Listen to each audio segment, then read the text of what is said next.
Jadi kita doakan kepada sahabat kita, saudari Mila kita akan cepat dibebaskan lah. Itulah tuan-tuan, saudara, kan? Bila kita bercakap benar, bila kita mengkritik sebuah rejim, kritikan atau perintihan tak dapat dibezakan dengan hasutan, macam tu lah. Dalam hal ni, kita kena lebih terbuka. Jangan salahkan pihak berkuasa, khususnya pihak polis, PDRM semata-mata. Aku yakin kan ada arahan. Dia pasukan beruniform ni satu je ikut arahan. Dan arahan tu biasanya akan datang daripada atasan. Semua benda nak dipolitikkan. Dan politik itu menjala masuk dalam semua agensi kerajaan yang ada pada hari ini ataupun sebelum-sebelum. Jahat tuduhan korang atas Najib dulu pun, dia tak pernah menyusahkan rakyat. Okey, katakanlah dia ambil duit rakyat. Betul lah, cerita 1MDB apa semua. Tapi dia tak ada berjanji bulan dan bintang. Dia tidak menabur retorik perjuangan untuk mendapatkan tahta dan kuasa dia. Begitu juga dengan Tuan Mahathir. Walaupun kuku besi, rejim apa segala yang ditutup dan memang benar-benar berlaku zaman itu sekalipun, mungkinlah Perdana Menteri sebelum ni tak sehebat kecaman yang diterima oleh Perdana Menteri yang sedia ada hari ini, kerana atas faktor media sosial, IT. Bagi aku, bukan bermakna kata dulu tu tak ada langsung kesilapan atau kesalahan, tidak. To be fair, ada. Tapi aku ingat dulu dah teruk dah.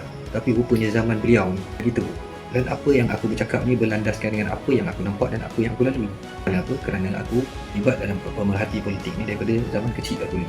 Apa yang dibuat oleh Tun dulu, ataupun bukan Tun, orang-orang di sekeliling dia dulu, lebih kepada politik wang, lebih kepada menyekat suara pembangkang. Tapi satu, Islam masih lagi kuat, bangsa Melayu ni masih lagi kuat.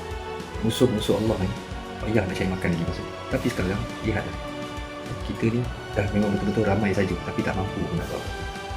Malah ditekan, ditindas lagi. Rakyat biasa dah makin tak selamat. Bercakap ibarat apabila kita berkritik dianggap sebagai untuk menjatuhkan kerajaan. Sedangkan kritikan-kritikan ni lah untuk menegur, ingat kembali kepada para pemimpin akan janji-janji mereka dulu. Sebab itulah saat keluarnya Imam Mahdi nanti, perang pertama tu bukan perang lawan Yahudi Nasrani, tapi perang menghapuskan orang munafik yang ada dalam kalangan umat Islam. Sebab itu bahayanya munafik. Ini bukan satu tuduhan, tapi begitulah kehidupan. Musuh-musuh yang berselindung di sebalik topeng agama, menggunakan dalil agama, rupa paras seperti orang kita juga, orang beragama Islam juga, tapi hatinya memusuhi Islam dan berkawan rapat dengan musuh-musuh Allah. Itulah perang pertama.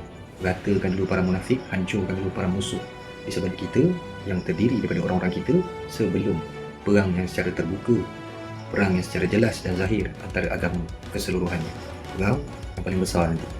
Begitulah nasib dalam sebuah negara yang digelar negara Islam contoh terbaik dunia. Dimomokkan kita lah demokrasi terbaik. Di sekitar Asia ni kita lah yang terbaik. Sedangkan tindakan kita tak ubahnya seperti diktator rejim yang lebih ganas, yang lebih teruk daripada gelaran Maha Fir'aun yang telah korang lontarkan dulu.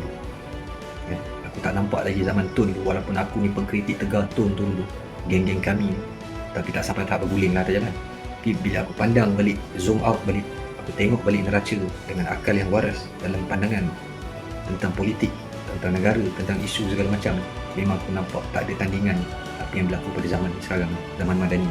Dan aku yakin selepas ni kenyataan orang atas, tak kira daripada MC-MC ke, KDN ke apa ke, dia akan mengatakan yang diorang akan berlepas tangan, diorang akan salahkan pihak berkuasa. Sebab itulah nanya geng-geng kita yang dalam polis ke, dalam PDRM, yang bawah KDN lah, nanya dia semuanya tala kat dia. Hak rakyat yang tak puas hati ni tala ke polis, yang atas lepas tangan tak nak jawab. Padahal mustahil polis tu suka-suka hati nak pergi tangkap kawan duduk kat Kuantan ke, dekat Johor ke, kat Kedah ke, macam Tang ke, tuan. Mustahil.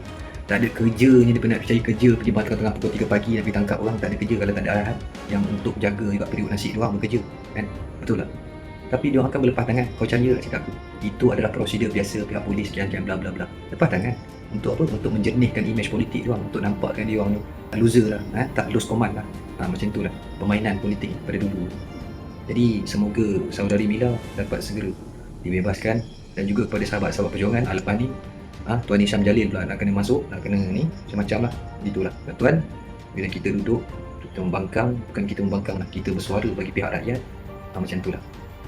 Jadi yang mana yang menyokong tapi tak ada keberanian, ataupun bukan tak ada keberanian, atau yang mungkin tak ada kelebihan untuk bercakap dan sebagainya, support lah kawan-kawan kita, kan? Kalau tak ada diorang ni, maka kerajaan yang ada ni rasa macam diorang tu dah bagus lah.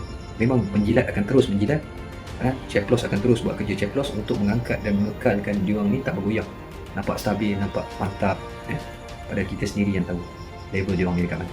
Itu saja daripada aku. Semoga keadilan ada pada semua para pejuang rakyat di luar sana. Tak kira lah siapa, lelaki ke perempuan ke, lawan apa yang tak kena di mata, lawan. Kalau kita nak cari populariti, kalau kita nak cari followers, kalau kita nak jadi kaya, kalau kita nak kena puji dia, tak nak kena caci maki, so jangan buat konten-konten macam ni. Ini bukan jalan untuk jadi dia kaya, ini bukan jalan untuk kita capai apa yang kita nak macam orang lain tu.